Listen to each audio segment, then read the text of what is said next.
Hello everyone, स्वागत है आपका हमारा प्यारा सा चैनल टीचिंग माय चॉइस पर।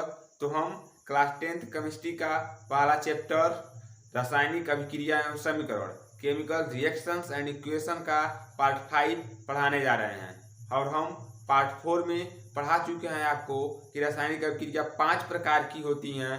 पहला संयोजन अभिक्रिया, दूसरा वियोजन अभिक्रिया या विघटन अभिक्रिया, तीसरा विस्थापन अभिक्रिया, चौथा द्विविस्थापन अभिक्रिया, पांचवा उपचयन एवं अपचयन अभिक्रिया जिसे रेडॉक्स रिएक्शन कहते हैं, जिसे रेडॉक्स अभिक्रिया कहते हैं। तो हम लोग पार्ट 4 में पढ़ चुके हैं संयोजन अभिक्रिया, और संयोजन अभिक्रिया में पढ़े हैं ऊष्माक्षेपीय अभिक्रिया, और हम लोग दूसरा पढ़े हैं वियोजन अभिक्रिया, और वियोजन अभिक्रिया में पढ़े हैं ऊष्माशोषी अभिक्रिया। अब हम लोग पढ़ेंगे विस्थापन अभिक्रिया, डिस्प्लेसमेंट रिएक्शन। तो हेडिंग लगाइएगा आप, डिस्प्लेसमेंट रिएक्शन विस्थापन अभिक्रिया। तो आइए लिखते हैं विस्थापन अभिक्रिया।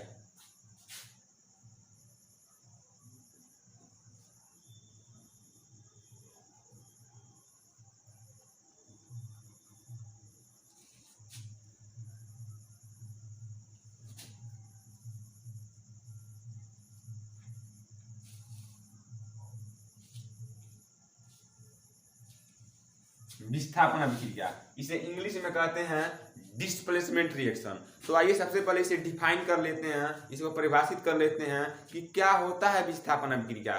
तो आप अपने नोट में लिखिएगा। मुझे आशा है कि आप लोग नोट बना रहे होंगे, क्योंकि आपके हाथ से बनाया गया नोट बेस्ट होगा। और हम आपको नोट दे भी दें तो आप उससे अच्छे से स्टडी नहीं कर पाएंगे। इसीलिए हम जितना पढ़ा रहे हैं पढ़िए, अपने हाथ से नोट्स बनाइए। तो हेडिंग लगाइए विस्थापन अभिक्रिया, डिस्प्लेसमेंट रिएक्शन। उसमें लिखिएगा ऐसी अभिक्रिया जिसमें अधिक क्रियाशील तत्व किसी कम क्रियाशील तत्व के लवण के विलयन में से उसे विस्थापित कर देता है। तो इस प्रकार की अभिक्रिया को विस्थापन अभिक्रिया कहते हैं, डिस्प्लेसमेंट रिएक्शन कहते हैं। हम एक बार डेफिनेशन और बोल दे रहे हैं, इसको लिख लीजिएगा। ऐसी अभिक्रिया जिसमें अधिक क्रियाशील तत्व कम क्रियाशील तत्व को उसके लवण के विलयन में से विस्थापित कर देता है। तो इस प्रकार की अभिक्रिया को डिस्प्लेसमेंट अभिक्रिया कहते हैं, विस्थापन अभिक्रिया कहते हैं। मुझे आशा है कि आप लोगों को परिभाषा अच्छे से समझ में आया होगा। आइए इसका उदाहरण देते हैं आपको। जैसे मान लीजिए डिस्प्लेसमेंट रिएक्शन का यही उदाहरण है। जब आप कॉपर सल्फेट के विलयन में जब लोहे की कील डालते हैं तो क्या होता है, जो लोहा होता है वह कॉपर को विस्थापित कर देता है और फेरस सल्फेट बनाता है, FeSO4 बनाता है। तो आइए इस रिएक्शन को देखते हैं। जब CuSO4, इसका नाम है कॉपर सल्फेट, जब कॉपर सल्फेट के विलयन में लोहे की कील डालते हैं, आयरन की कील डालते हैं, ठीक। तो यहाँ पर हमने Fe डाला, ठीक, Fe डाला। जब कॉपर सल्फेट के विलयन में लोहे की कील डालते हैं, आयरन की कील डालते हैं, तो क्या होता है, तो जो है लोहा होता है, Fe होता है, वह कॉपर सल्फेट में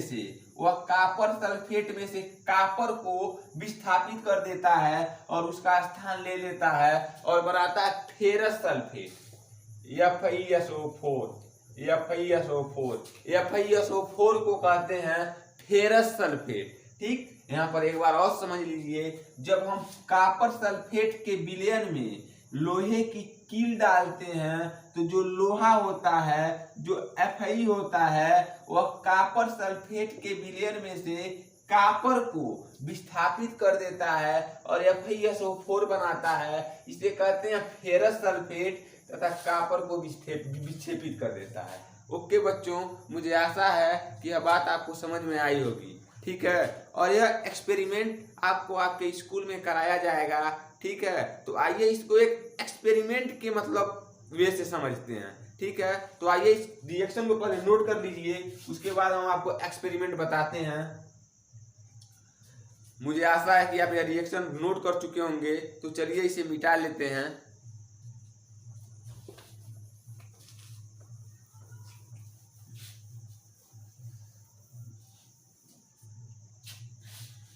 हम क्या बोले हैं बच्चों, विस्थापन अभिक्रिया का परिभाषा हम क्या दिए हैं, हम यही परिभाषा दिए हैं, ऐसी अभिक्रिया जिसमें अधिक क्रियाशील तत्व कम क्रियाशील तत्व को उसके लवण के विलयन में से विस्थापित कर देता है, तो इस प्रकार की अभिक्रिया को विस्थापन अभिक्रिया कहते हैं। जैसे हम कॉपर सल्फेट के विलयन में लोहे की कील डालते हैं, आयरन की कील डालते हैं, तो लोहा कॉपर सल्फेट के विलयन में से कॉपर को विस्थापित कर देता है और FeSO4 बनाता है, फेरस सल्फेट बनाता है। तो आइए इसको एक एक्सपेरिमेंट द्वारा समझते हैं।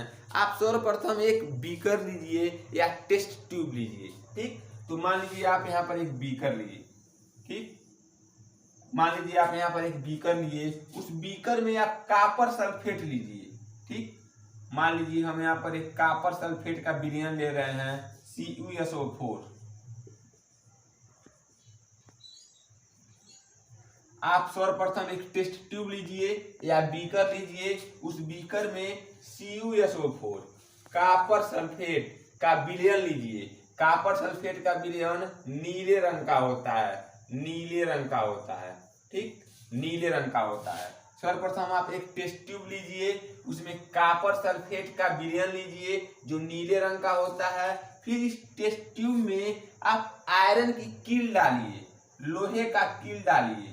यह है लोहे का कील, यह है लोहे का कील, लोहे का कील, लोहे का कील। जब आप टेस्ट ट्यूब में आप कॉपर सल्फेट का विलयन लिए हैं जो नीले रंग का होता है, फिर उस टेस्ट ट्यूब में आप लोहे की कील डालिए, इसे लोहे का कील, ठीक, लोहे का कील, लोहे का कील। तो क्या होगा, आप क्या देखेंगे, यह विलयन का रंग नीले से बदल के हरा हो जाएगा। हमारी बातों पर ध्यान दीजिए बच्चों, यही कह रहे हैं बच्चों। सर्वप्रथम आप एक टेस्ट ट्यूब लीजिए या बीकर लीजिए, उस बीकर में कॉपर सल्फेट CuSO4 का विलयन लीजिए जो नीले रंग का होता है, ठीक। फिर इस बीकर में या टेस्ट ट्यूब में आप लोहे की कील डालिए या फिर आयरन की कील डालिए, तो आप क्या देखेंगे, इस विलयन का रंग हरा हो जाता है, ठीक। तो हरा क्यों होता है, तो आइए इसको समझते हैं। आप लोहे की कील लिए, ठीक, लोहे की कील को CuSO4, इसे कॉपर सल्फेट कहते हैं, इस जिसका रंग, जिसके विलयन का रंग नीला होता है, इसमें आप डाले हैं, तो क्या हुआ, इसमें कुछ केमिकल रिएक्शन हुआ होगा। यहाँ पर जो Fe है वह कॉपर को विस्थापित कर देता है और बनाता है FeSO4, फेरस सल्फेट बनाता है, FeSO4, इसे कहते हैं फेरस सल्फेट। और कॉपर का भूरा अवक्षेप जो होता है लोहे की कील पर एकत्रित हो जाता है, अवक्षेपित हो जाता है। तो यहाँ पर देखिए, जब हम कॉपर सल्फेट के विलयन में लोहे की कील डाले तो जो लोहा होता है, जो आयरन होता है, वह कॉपर सल्फेट में से कॉपर को विस्थापित कर दिया और FeSO4 बनाया, फेरस सल्फेट बनाया, जो जिसका रंग हरा होता है।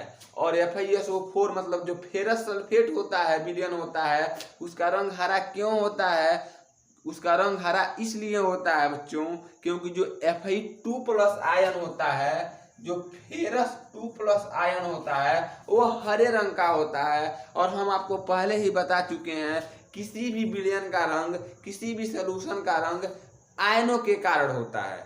ओके बच्चों, तो आइए अब विस्थापन अभिक्रिया को एक दूसरे उदाहरण द्वारा समझते हैं जो आपके NCERT बुक में दिया गया है। तो आइए सबसे पहले इसको मिटा लेते हैं, तब आपको दूसरा उदाहरण बताते हैं जो आपके NCERT बुक में दिया गया है।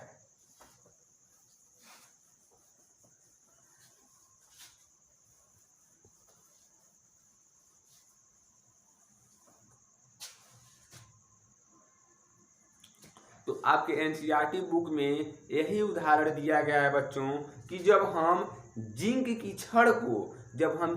छड़ को कॉपर सल्फेट के विलयन में डालते हैं तो क्या होता है। तो यहाँ पर देखो, जब हम जिंक की छड़ को, जिंक का प्रतीक Zn होता है, जब हम जिंक की छड़ को कॉपर सल्फेट के विलयन में डालते हैं तो जिंक जो है, जब हम जिंक की छड़ को कॉपर सल्फेट के विलयन में डालते हैं तो जो जिंक होता है वह कॉपर को विस्थापित कर देता है, Cu को विस्थापित कर देता है और ZnSO4 बनाता है, ZnSO4 जिसे कहते हैं जिंक सल्फेट। ZnSO4 को कहते हैं जिंक सल्फेट। तो जब हम कॉपर सल्फेट CuSO4 के विलयन में जिंक की राल डालते हैं तो जो जिंक होता है वह कॉपर से अधिक क्रियाशील होता है, वह कॉपर को विस्थापित कर देता है और उसका स्थान ले लेता है और बनाता है ZnSO4 जिंक सल्फेट और कॉपर को मतलब अवक्षेपित कर देता है, विस्थापित कर देता है। ओके बच्चों, तो अब हम इसको एक दूसरे उदाहरण द्वारा समझते हैं। आपके बुक में एनसीईआरटी जो बुक है एक दूसरे उदाहरण द्वारा विस्थापन अभिक्रिया को समझाया गया है। तो आइए दूसरा उदाहरण लेते हैं। देखो, जब हम लेड को, जिसका प्रतीक होता है Pb, जब हम लेड को कॉपर क्लोराइड CuCl2, जब हम लेड को कॉपर क्लोराइड के विलयन में डालते हैं तो क्या होता है, तो जो लेड होता है वह कॉपर क्लोराइड में से कॉपर को विस्थापित कर देता है और बनाता है PbCl2, लेड क्लोराइड बनाता है। ठीक है बच्चों, और कॉपर को विस्थापित कर देता है। ठीक, जब हम कॉपर क्लोराइड के विलयन में लेड को डालते हैं, सीसा को डालते हैं तो जो लेड होता है वह कॉपर क्लोराइड में से कॉपर को Cu को विस्थापित कर देता है और लेड क्लोराइड बनाता है। PbCl2 को कहते हैं लेड क्लोराइड। नाम याद कर लीजिएगा बच्चों, क्योंकि नाम से क्वेश्चन पूछ लिया जाता है। यहाँ से क्वेश्चन देखो किस तरह बनेगा। यहाँ से क्वेश्चन बनता है क्या होता है जब, व्हाट हैपेंस व्हेन, क्या होता है जब कॉपर क्लोराइड के विलयन में लेड को डाला जाता है। सीधे इस तरह क्वेश्चन पूछा जाता है क्या होता है जब जिंक की छड़ को कॉपर सल्फेट के विलयन में डाला जाता है। इस तरह क्वेश्चन पूछा जाता है बच्चों, क्या होता है जब आयरन की कील को, लोहे की कील को कॉपर सल्फेट के विलयन में डालते हैं। इस तरह से क्वेश्चन बनता है और यहाँ से क्वेश्चन हर साल बोर्ड में बनता है।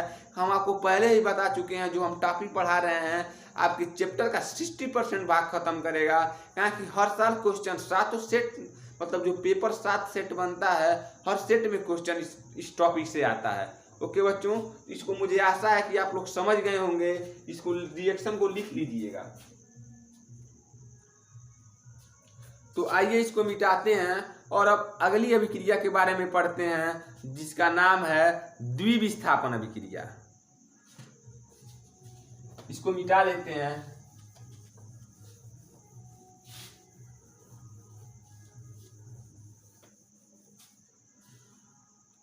बच्चों अब देखते हैं द्विविस्थापन अभिक्रिया, डबल डिस्प्लेसमेंट रिएक्शन। तो आइए हेडिंग लगाते हैं द्विविस्थापन अभिक्रिया।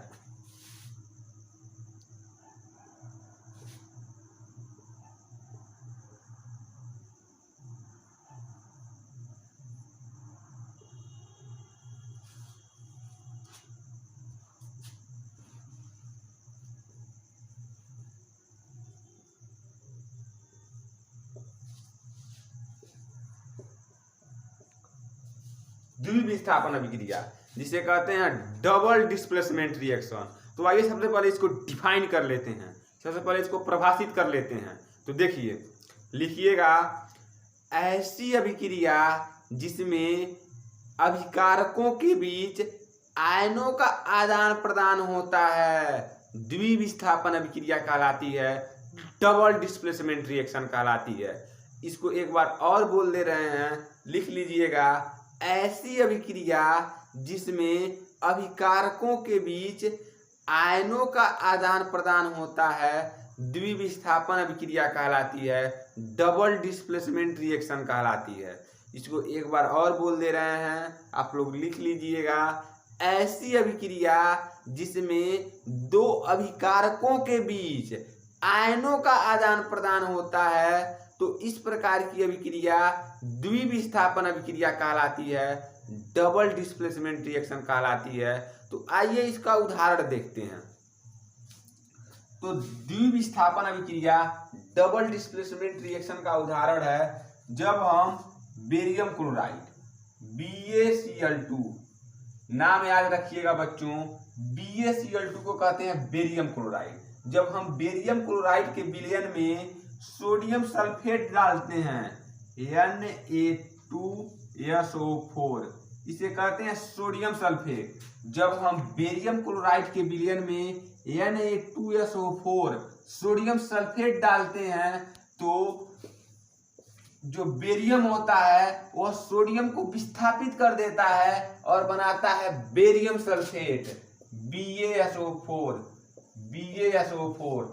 और जो सोडियम होता है वह बेरियम को विस्थापित कर देता है, जो सोडियम होता है वह बेरियम को विस्थापित कर देता है और बनाता है NaCl, सोडियम क्लोराइड, जिसे आप लोग कहते हैं टेबल साल्ट, जो आप लोग खाते हैं वही बनाता है। तो देखिए, जब हम बेरियम क्लोराइड के विलयन में BaCl2 के विलयन में सोडियम सल्फेट डाले Na2SO4 डाले तो जो बेरियम है वह सोडियम को विस्थापित किया तो बेरियम सल्फेट बना, और जो सोडियम है वह बेरियम को विस्थापित किया तो सोडियम क्लोराइड बना। तो इसी प्रकार की अभिक्रिया को द्विविस्थापन अभिक्रिया कहते हैं, डबल डिस्प्लेसमेंट रिएक्शन कहते हैं। यहाँ पर देखिए बच्चों क्या हुआ, यहाँ पर सोडियम बेरियम को विस्थापित किया और बेरियम सोडियम को विस्थापित किया, मतलब आयनों का विस्थापन 2 बार हो रहा है। और किसमें हो रहा है? अभिकारक में हो रहा है, इसे रिएक्टेंट बोलते हैं, अभिकारक में हो रहा है। तो इसी प्रकार की अभिक्रिया को द्विविस्थापन अभिक्रिया कहते हैं। हम डिफिनेशन एक बार और बोल दे रहे हैं, ऐसी अभिक्रिया जिसमें अभिकारकों के बीच आयनों का आदान प्रदान होता है। यहाँ बेरियम सोडियम को विस्थापित किया, सोडियम बेरियम को विस्थापित किया और बन गया बेरियम सल्फेट और सोडियम क्लोराइड। तो यहाँ पर बात समझ में आया बच्चों? मुझे आशा है कि आप लोगों को यह बात समझ में आई होगी। मतलब द्विविस्थापन अभिक्रिया को, डबल डिस्प्लेसमेंट रिएक्शन को समझाने के लिए आपके बुक में दूसरा उदाहरण दिया गया है, आइए उसे देखते हैं। सबसे पहले इसे लिख लीजिए, नोट कर लीजिए, तब मिटाते हैं। तो आइए इसको मिटाते हैं।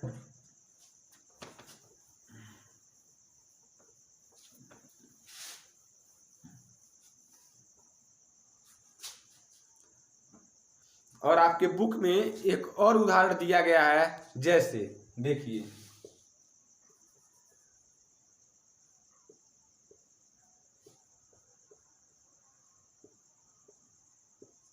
जब लेड नाइट्रेट PbNO3 का होल ट्वाइस, PbNO3 का होल ट्वाइस इसे पढ़ते हैं, इसे कहते हैं लेड नाइट्रेट। नाम याद रखिएगा बच्चों, क्योंकि हम बार बार बोल रहे हैं, नाम पर क्वेश्चन आता है, नाम पर क्वेश्चन आता है। जब हम लेड नाइट्रेट के विलयन में पोटेशियम आयोडाइड डालते हैं, Ki, इसे कहते हैं पोटेशियम आयोडाइड। जब हम लेड नाइट्रेट के विलयन में पोटेशियम आयोडाइड Ki, इसे कहते हैं पोटेशियम आयोडाइड।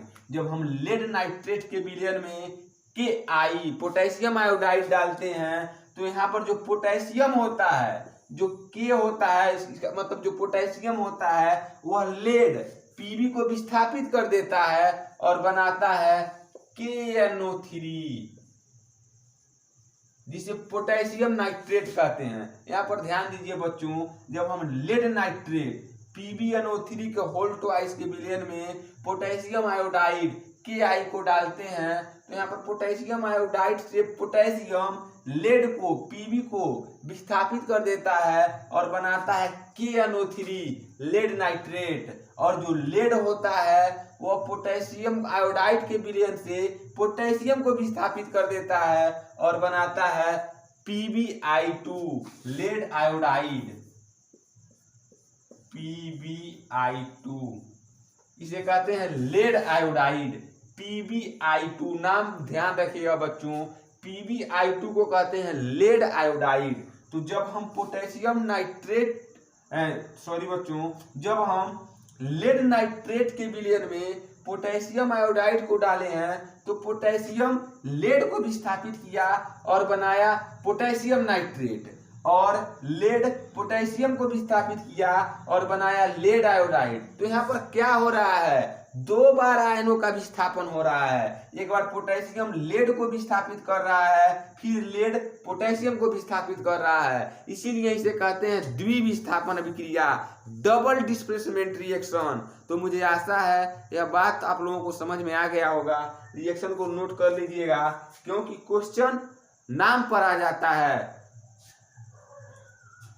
और यहां से एक क्वेश्चन हमेशा पूछा जाता है, क्या होता है जब, व्हाट हैपेंस व्हेन, पूछ लेगा जब लेड नाइट्रेट के विलयन में पोटेशियम आयोडाइड डालते हैं, क्या होता है जब। और यह भी पूछ सकता है, क्या होता है जब बेरियम क्लोराइड के विलयन में सोडियम सल्फेट डालते हैं। तो इस तरह के क्वेश्चन से, मतलब इस तरह के क्वेश्चन को ध्यान में रखिएगा, आपका 90% क्वेश्चन सॉल्व होगा, यह मेरा गारंटी है, दैट्स माय गारंटी। ओके बच्चों आज की क्लास यहीं पर ख़त्म करते हैं।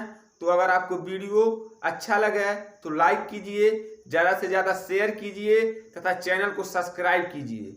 हम बच्चों यह इसलिए मतलब यहाँ पढ़ा रहे हैं क्योंकि यह वीडियो उन गरीब बच्चों तक पहुँचे जो कोचिंग का फी पे नहीं कर सकते हैं। तो आप लोग ज़्यादा से ज़्यादा वीडियो को शेयर कीजिए, लाइक कीजिए एंड चैनल को सब्सक्राइब कीजिए। Thank you.